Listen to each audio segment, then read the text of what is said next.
Hello, selectors, and welcome to the LifeBurst podcast. I have some guests here with me in the digital space. Why don't you guys introduce yourself? Hey, I'm Lancet. So I'm Pigeon. So it's Lancet and Pigeon. You guys got before the top eight breakers ended up being the sixth and seventh place deck lists, and you guys did it with more or less the same deck, Madoka decks. I think you guys were testing partners together, right? Yeah. Cool. So let me ask you guys: did you guys like meet up before the GP and and come down to Las Vegas? How was your Las Vegas time, anyways? Yeah, no, it was hot. Very hot. Yeah, it really was pretty burning Yeah. there. Did you guys do anything like go down to the hotels or like check out anything crazy? I think we did so I kind of like convinced my wife that this would be like our vacation slash me humiliating myself at WeCross stuff. And that's how I sold it. So first 2 days were WeCross and the next were just enjoying the strip. So good stuff. Yeah, I Strip was a good time. I had a lot of good food there. I We went to the Venetian, and I want to try some gambling because I've never been to Vegas before, but my friends pulled me away, so I wasn't able to. Here's a true story about how my gambling experience went. So Tiffany finally was like, "Hey, you didn't gamble at all while you were here," and I was like, "Oh, that's right. There's the airport right there. We got slots there. How many?"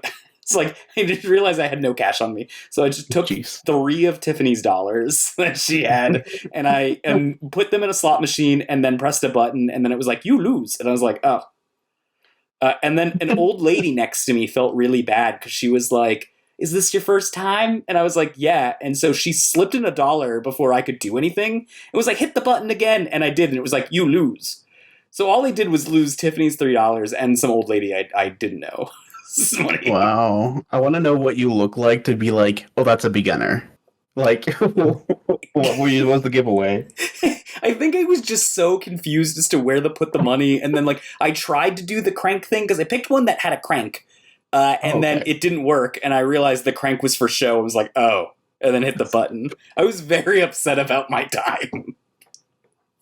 Right on, right on. So you guys have settled on a Esper list, which I obviously was the Esper was the highest performing deck list archetype in general at the GP.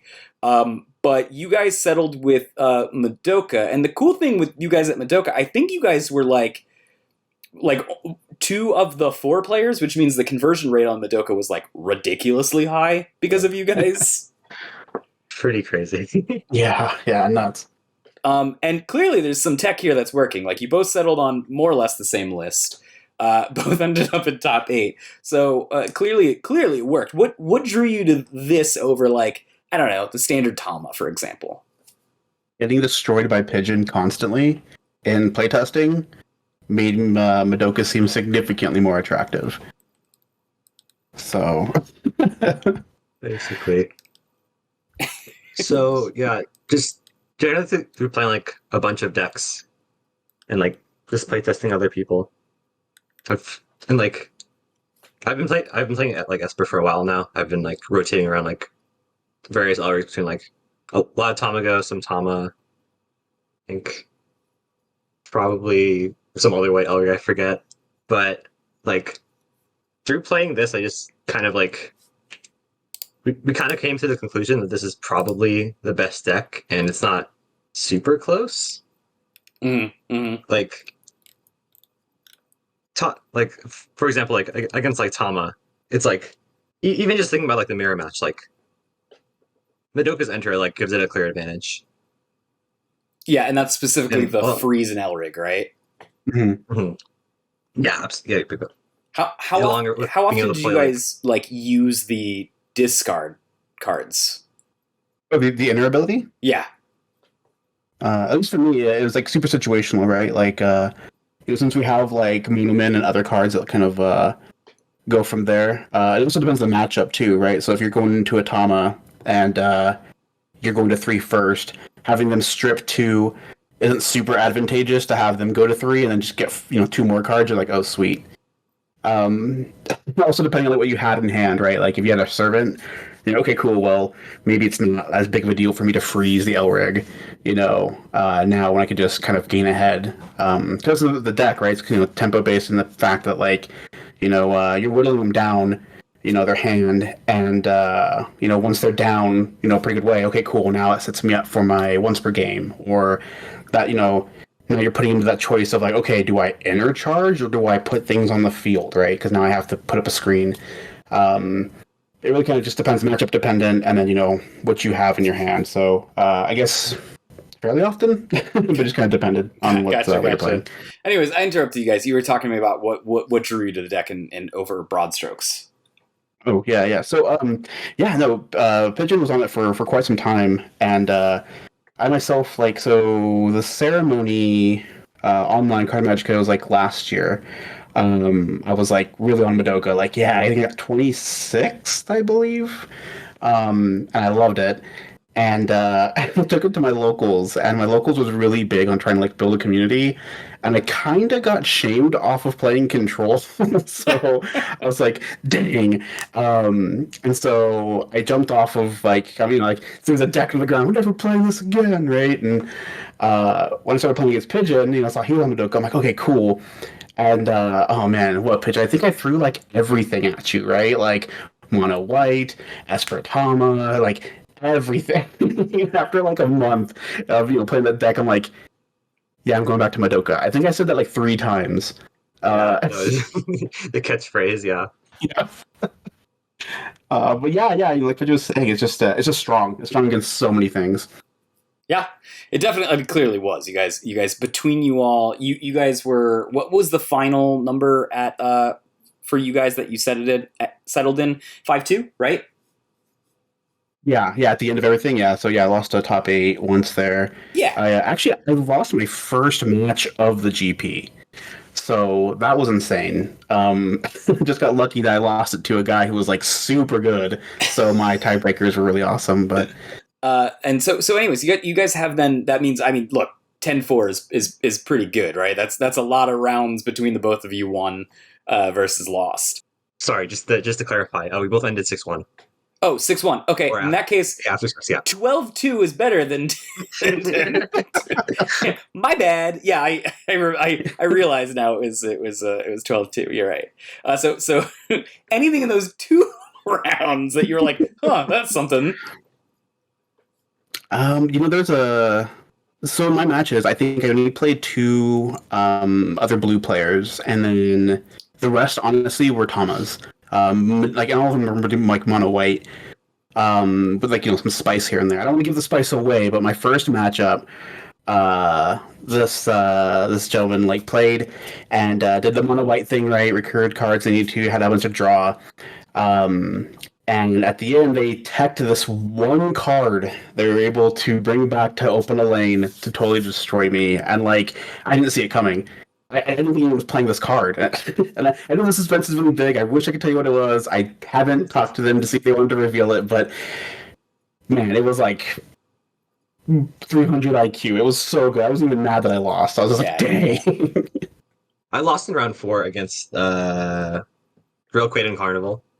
Mm-hmm. So another top 8er. I'd say the main way to kind of beat the deck, or kind of like a phase to aim for, is like in turn 1 and 2, the early game is like pretty weak. Everything's a 3 and 5k, which makes it pretty much just like food for like Oigona, Romeo, Lancelot.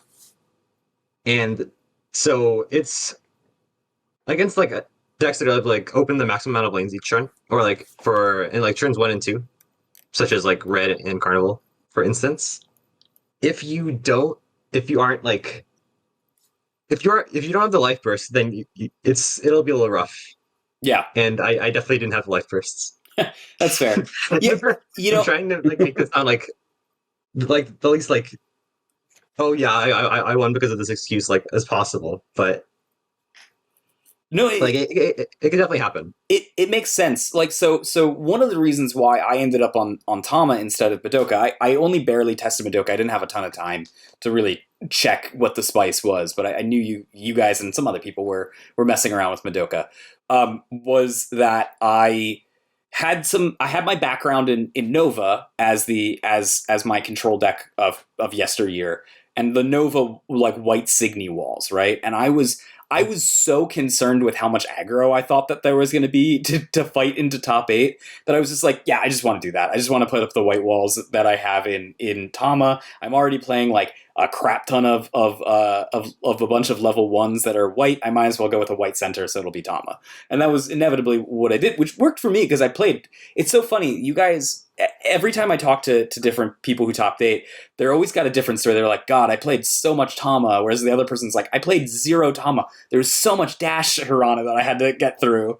You know, it's like everyone's got a different journey of how they managed to get into top 8. So I ended up going against a ton of aggro, but you guys clearly went up against a ton of Esper that helped you get there.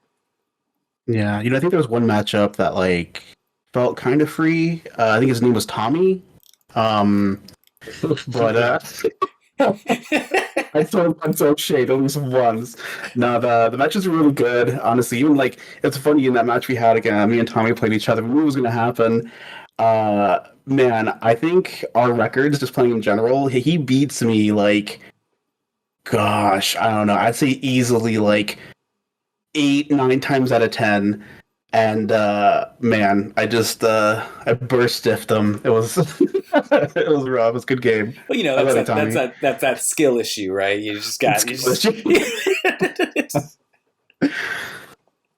all right, so clearly you guys made some choices here. Let's talk a little bit about the Elrig deck. Your both your Elrig decks basically match, which is that clearly you went for the Madoka as the center, went for Yuka Yuka as the two assists here for level 1, level 2, and then you decided not to go with what 46% of the rest of the GP went with, which is Machina. You decided to go with Deus.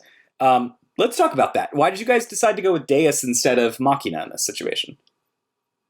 I think a lot of it came down to testing. When we started doing the testing with proxies and stuff, we built Dash, and Dash was the big bad, right? Everyone was like, "Oh man, Dash can be so crazy." And to be fair, right, when it dashes, it's horrible. But having the shield negating, just the forms of damage, just straight up, right, is really really big, and I think that kind of allowed the flexibility to be able to be okay. Well, I don't have to, build my deck around Dash. I could just kind of have this as a stop that kind of fits, almost every situation. But just so happens to also, prevent Dash from dashing. But yeah, I think that's kind of one of the main takes from it. Kind of like talking about like the sort of weakness of like the kind of like a slightly weak early game, which leads you up to like taking like a few hits of like easy damage against like those type of aggro decks. Like I'd say the main like popular ones are probably like Tama, Hirana, X, and Shield is like incredibly good against both Hirana and Tama. Mm-hmm. Yeah, that makes sense. So, and also like I was I was saying earlier, like before we came to the event, like I don't want to fly out to Vegas and like lose because I got like 50-50 by Hirana. That'd be like a bad experience. So we just chose to play like whatever, like what we felt was like the safest Elric deck. Even if it's even if it's something like Smash and Lion might be like more like high ceiling, I suppose. Mm. Yeah, that makes sense to me. Yeah, I played Dash on round 1 and went, well, this is the end of my career here. No. I managed to win again because those white walls gave me the edge in the matchup. But Deus is actually just a really cool thing here. So speaking of which, you mentioned it really quick. You said Tama and Hirana, right? So Deus kind of plays double duty in that scenario, right? Because it's able to not only block whatever damage is getting thrown at you by Dash Hirana, but also it's unlike Lion, which could end up being pretty bad against Tama. A Deus stops 1 damage, 2 damage, right? So it stops a damage from on the Elrig, a damage on the field from your Signy, as well as the Elrig damage, right? Because that, generally speaking, we're entering a meta that's open one lane, attack, down one lane, attack with my Elrig. Yeah, I think makes a lot of Pretty sense, much, especially like with just different parts of the deck as well. Like having milling out, right, as like I guess the negative effect of negating the damage, isn't super horrible when you're running certain things like modem or certain things you want to have in the trash to recur with like Celestia Saber or what have you. I mean, don't get me wrong, it's not optimal by any means, but like it's kind of nice when you see your Orochimaru and get milled. Like, oh, okay, it's and Celestia for that tech, right?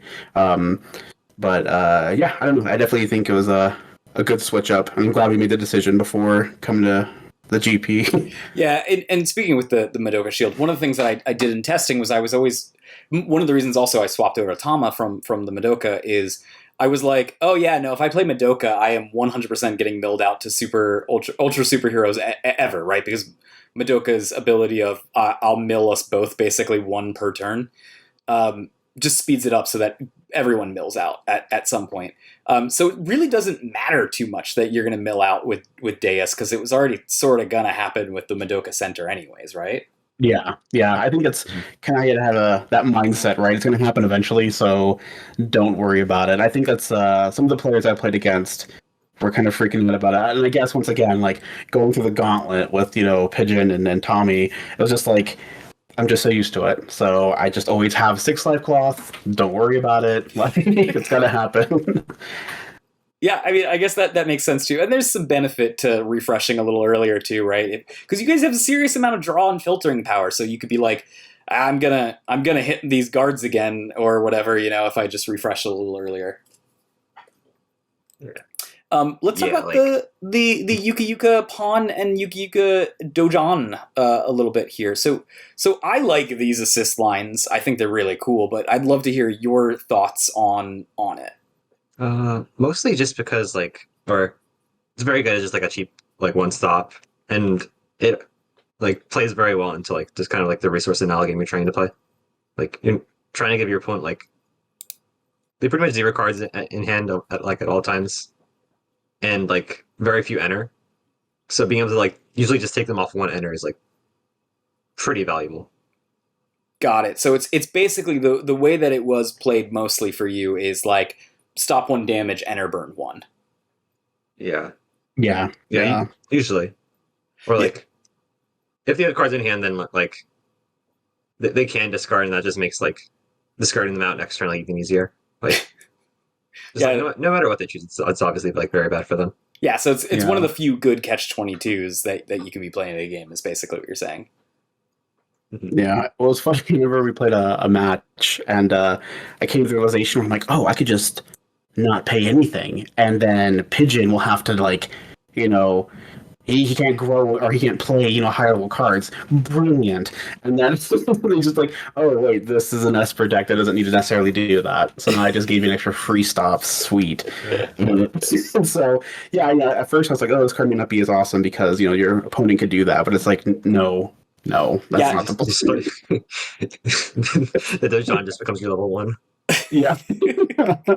Yeah. So let's talk a little bit now about the main deck, because I think everyone's probably heard enough about Super Celestia Sabers and Super Ultra Heroes to the end of the world. So there's no real reason to go into it. Let's talk about some of these main deck cards. So you guys are running sort of a little bit of what's the regular Esper thing, but you've got some spice in here. Among the spice that you've got, you're running 3 Firefly Squids. Now, I think it's worth mentioning to our viewers, or anyone who needs a little refresher on this, is that your Madoka is always turning Firefly Squid on, so it's always a random discard for your opponents. But you're running 3 of these Firefly Squids, so you're clearly valuing them pretty high. You want to talk a little bit about that Signy in particular? Sure. Yeah. Here, you go, Pigeon. You give it a shot. Okay. All right, right on. Yeah, so if the Madoka's enters freezes the main reason the player, then Squid is probably the second. It just is able to generate so much value, and in the late game, if the being able to it's a free discard at random, which is incredible just because of how guards work. You're able to if your opponent's at 0 or like zero cloth, like a multi stuff like up. If you like still like slam down double squid, then they're probably not going to be able to guard and just lose. And just like situations like that, and just like over the course of the game, like how good it is in the grind is like makes it pretty much imperative. Like very very valuable card. Yeah, no, definitely, and the ability to be able to draw the card as well, right? It's pretty big because I mean, Madoka helps you kind of filter, and then the Firefly kind of gets you okay, cool, I got a card. And then there's a lot of like one ofs we also have, and obviously it's very things. It's like this deck itself, it's nice to you know uh, have your opponent discard and kind of tax their inner, but ultimately if you can't open up to swing damage, it's kind of rough. Where this card kind of allows you to draw into those options to kind of get there quicker. Yeah, and speaking of the one-ups, you guys got a lot of one-ups, right? I think an above-average amount of one-ups. You've got a one of Remember, one of Gaebolg, one of Modem, one of Orochimaru, one of Phalaris, a one of Anna Mirage. I'm just scouting through here. So you guys really were valuing the ability to filter through your deck pretty hard to find your answers that you're looking for. Yeah, and a lot of the cards you mentioned, like you said, the one-ofs. I don't know, we kind of glanced over the Celestia Saber, right? But I mean, those are all targetable of being able to pull things back. And once again, if we needed to go into a Deus, right? Okay, we're milling ourselves. Okay, cool. There's a good chance those are in our, our discard pile. Or if we are, let's say we Madoka, right? Okay, well, we could get rid of one of these cards because I'll see it later. Like, I think there's several times where I've seen Phalaris either in my opening hand or whatever. Oh, neat. Here is Inner, right? Or here is something I could just pitch in the mirror if they're going to have me discard something, because I could just Celestia when I do actually need it. So, they are the one-ofs, right? So drawing them and seeing them is probably, pretty low. But when I can actually recur them, with relative ease, it's, a lot easier. And then it's almost better to have them in your discard pile because I'm like, oh, what do I need in this current situation? Let me see, and kind of open up the toolbox and get what you need. Yeah, like even like it, like even like in your deck, like you're saying, like this deck cycles like through so many cards. Like Squid draws you one each turn. Like Madoka draws you one. You have all two superheroes, double Miracle Draw, Haniel's. Like you're usually seeing like pretty much every card in your entire deck by turn 4. Which is like pretty insane in a game like this. Yeah, I mean, even ZR could theoretically get you one. You'd rather discard the opponent at random with it, but Sure. Getting an extra card is valuable in those grind matchups. Yeah. And so let's talk about some of that too. Something I wanted to rewind real quick that you said, and I thought it was actually really important to talk about, is when you talked about Firefly Squid, you mentioned putting 2 of them down on the same turn, which means one of them is not going to be upped because of harmony costs. But that's something you're clearly valuing as an option. Yeah, like, or because as an Esper deck, you're not really attacking like with all lanes, so usually downing it is like pretty fine, and often like is something you kind of regularly do because then it can't be like it like actively denies your opponent enter because like you're not attacking with the card, and it's still like dodges stuff like Extra Life Burst. Yeah, and that's a good question to bring up here as well too. There's about basically 2 different schools of thought when it comes to discarding out your opponent, right? One school of thought is vanish all the Signy on their field and then discard them, because then you basically they only draw 2 cards. They put 2 cards on the field. It leaves an open lane. That's less work for you to have to do. Another thought for discard is don't vanish the things on the field. Really make your discard work harder for you to get rid of the cards in hand, and leave the stuff on field so that way it's just strained for enter. Which did you guys end up going with in those paths more with this deck during your GP runs? I think for me, or kind of both of us, right? The deck's very similar. It kind of does a little bit of both. I mean, so obviously, some of the stuff you mentioned, the one-ofs, right? Amirage opens a lane, Modem kind of does the same thing, Orochimaru could do it. ZR does it, Gable kind of do it. So it kind of depends on the situation, right? Like, if the tempo in the game is kind of in your favor and you're already kind of discarding them out, okay, cool. And we can kind of shift gears. Celestia Saber for some more offensive cards to open lanes. And now, since they don't have much surety in their hand, now they're having to struggle to open, or place, Signy on the field, and they can go that route. And, obviously, it kind of helps with your once per game too. So now you're bottom decking something, usually a big body, right? Or something you can't hit, like a Remember. But I really do feel that the deck is versatile enough to where you could really do either or. But it really kind of just depends on your situation, right? Like, would you value, having them have nothing in hand, so they have no servants, so I could just constantly swing in with Elrig, or, do I care more about trying to just swing as hard as I can at the end, right? But yeah, and I think the value kind of lies in with, depending on the situation, and the deck has enough tools to kind of allow you to do a bit of both. You are not sparse in how much discard you have. So usually you don't have to like really attack over their things. And usually like being able to like deny them like enter from like their big payoffs or like their multi stops and like just like big pieces that they have those is like generally very useful. But like also like you are Madoka, so yeah, it for her once per game, so you have to have more than 3 cards in hand, which can matter in like more like in those certain matchups where like the opponent can also like sort of grind. So it just is something to keep in mind. Like, but like I was saying, like enter denying is very powerful. So if you can, definitely do that. Mm-hmm, mm-hmm. Yeah. I think it was actually kind of interesting too. It's like because your enter right is pretty like, at least in my opinion, is like when you go to level 3 on Madoka, right, that kind of sets the balance for the game, right? Either I'm having freezing the L ring and kind of walling up a little bit more, or I'm going to go in, have you remove the cards, and set myself up for my once per game, and have that resource struggle. I actually had a match that's really interesting where actually I had one against Pigeon a while ago, and that's kind of why I developed the tactic. But Madoka doesn't necessarily need to be level 3 to start gaining advantage, right? So specifically, like I think my matchup was I had like Bruno and like Minimans, and so he made sure that he had like I believe it was, had a bunch of cards in hand, and he just didn't swing with his Elrig. So me going to 3 wasn't horribly advantageous. It wasn't really like, okay, it's going to make a big impact. Yeah. But in the situation, for the board state, it didn't matter. I'm like, okay, well, then I just won't go to 3.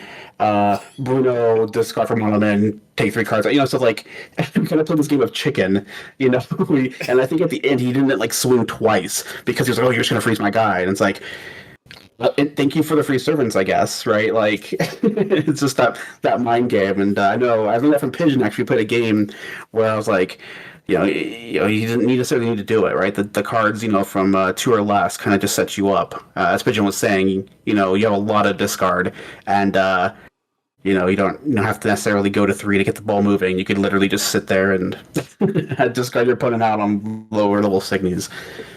Yeah, which it seems like this deck does very well. And speaking of lower level Signies, the thing that makes me the most excited about the deck, and it might just be me here, is you guys are both playing, white Doomed Evil at a 2 of, which is awesome. It's just really cool tech with Madoka's ability of being able to basically discard a card, but then AKA you're just drawing a card for 1, which is pretty cool. Not to mention it's really good discard fodder, because if you gain cards in hand, then you can just discard the white later and just be like, yeah, this card's useless, but it got me the advantage I needed. You guys clearly like it. What's your take on it?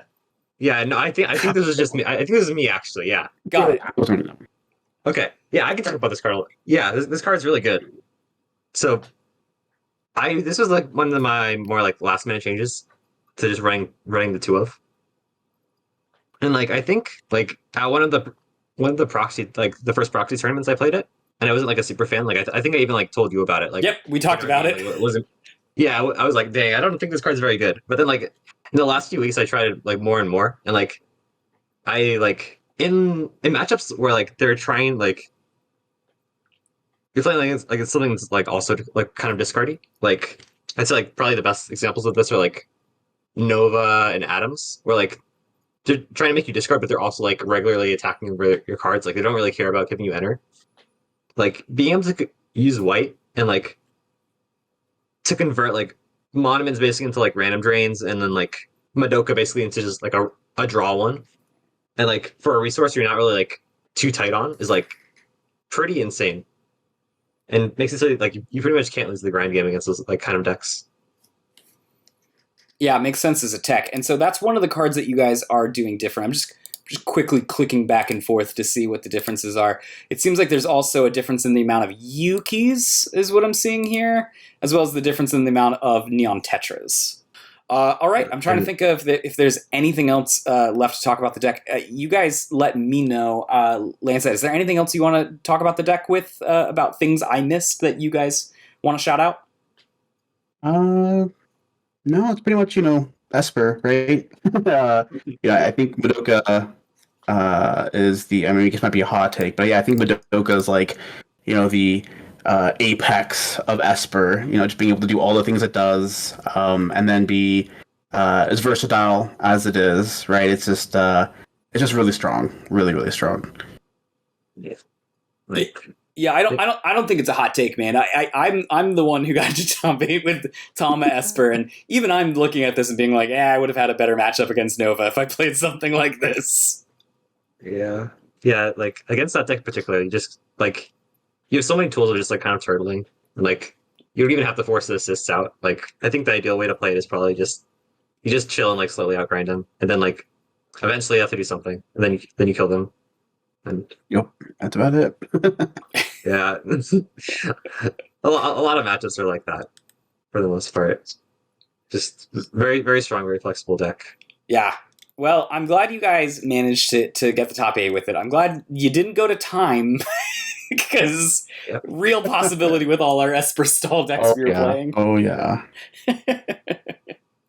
All right, guys. I think we talked about the deck. Let's one more take from you guys. So set 10 is on the horizon. Set 11 eventually, but maybe the GP will be on one of those.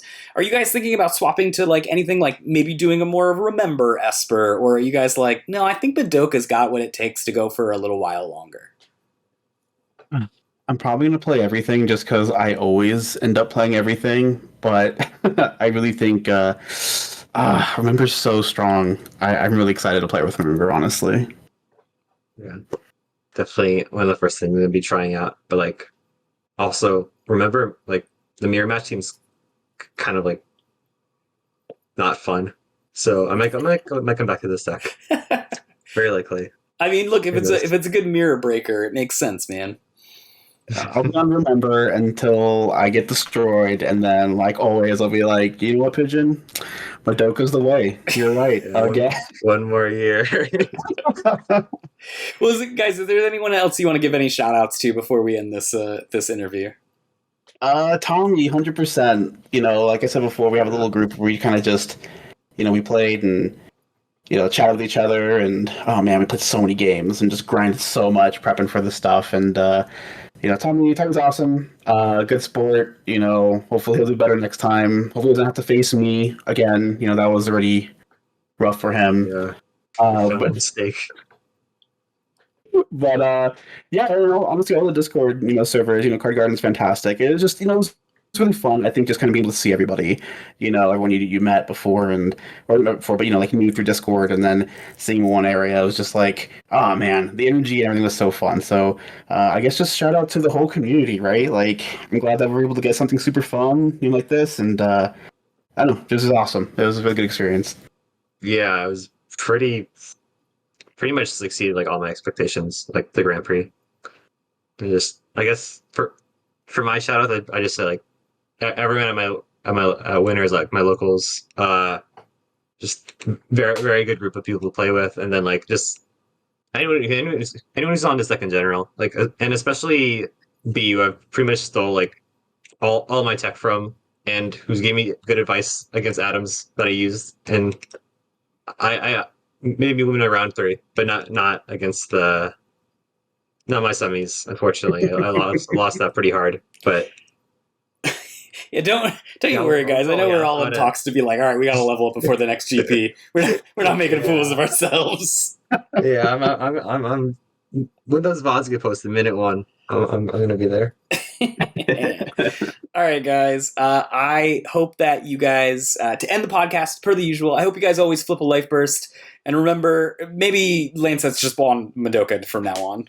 And he's swapping over finally. See you guys.